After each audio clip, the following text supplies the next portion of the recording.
నీకెవరి మీద అనుమానంగా ఉందా? అనుమానం కాదు, కన్ఫామ్గా చెప్తున్నాను. వాళ్ళ పేర్లు రాసుకోండి. పూరి జగన్నాథ్, రాసుకోండి. ఎస్ఎస్ రాజమౌళి, వివి వినాయక్. అరే వీళ్ళు సినిమా డైరెక్టర్లు కదా. ఎస్. అవును, వాళ్ళు మిమ్మల్ని ఎందుకు కొట్టిస్తారు? ఈర్ష, జలసి, భయం. అలాగా. ఇంతకి మీరెవరు? ఎంత అమాయకంగా అడుగుతున్నారు inspector. I'm Shyam Changal, the great creative director. ఓహో గట్లనా. నువ్వు కూడా డైరెక్టర్ వా? ఇంతకీ నువ్వు ఏ సినిమాలు తీసావు? తీయబోతున్నా, కానీ ఆపడానికి కుట్ర. నువ్వు సినిమాలు తీస్తే వాళ్ళకే నష్టం. నేను సినిమా తీస్తే వాళ్ళు పునాదులు కదిలిపోతాయని బెంగ. నా సినిమా రిలీజ్ అయితే వాళ్ళు సూట్ కేసులు జరుపుకొని ఊరికి వెళ్ళిపోవాలని దడ. ఆ దడతోనే రౌడీతో దాన్ని కొట్టించి ఈ ఊరి నుంచి పంపించాలని ప్లాన్ చేశారు ఇన్స్పెక్టర్. ఓకే, నేను కొట్టిన రౌడీలను నువ్వు గుర్తుపడతావా? ఒక్క నిమిషం.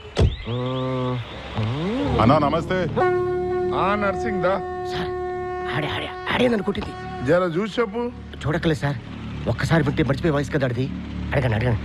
అన్నా మంచిగున్నావానే? బాగున్నా. ఏంట్రో నర్సింగ్, నువ్వు మీ వాళ్ళు కలిసి తను కొట్టిరంట. ఎవడినన్నా? ఓహో గీడా. ఓసారి ఆ చెవిటి వరై. ఓహో అదా విషయం.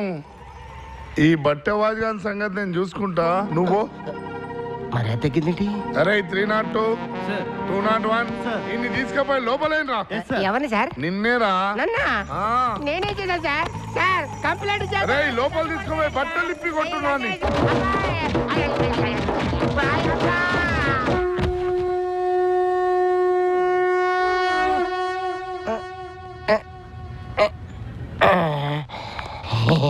ఇలా అస్తమానం ఆ రౌడీ వెధవలతో తన్నులు తినే బదులు పోలీస్ కంప్లైంట్ ఇవ్వచ్చు కదా. ఈసారి నన్ను కొట్టింది రౌడీలు కాదు, పోలీసులు. పోలీసులా? నా శత్రువులు పోలీసులు కూడా కొనిశారు. మీ పరిస్థితి చూస్తుంటే నాకు చాలా బాధగా ఉందండి. నాకు మాత్రం హ్యాపీగా ఉంది. ఏనోమంతి, ఇక్కడికి వచ్చి నిన్ను చూస్తుంటే నా బాధంతా మర్చిపోతున్నాను. బహుశా ఇదేనేమో ప్రేమ అంటే.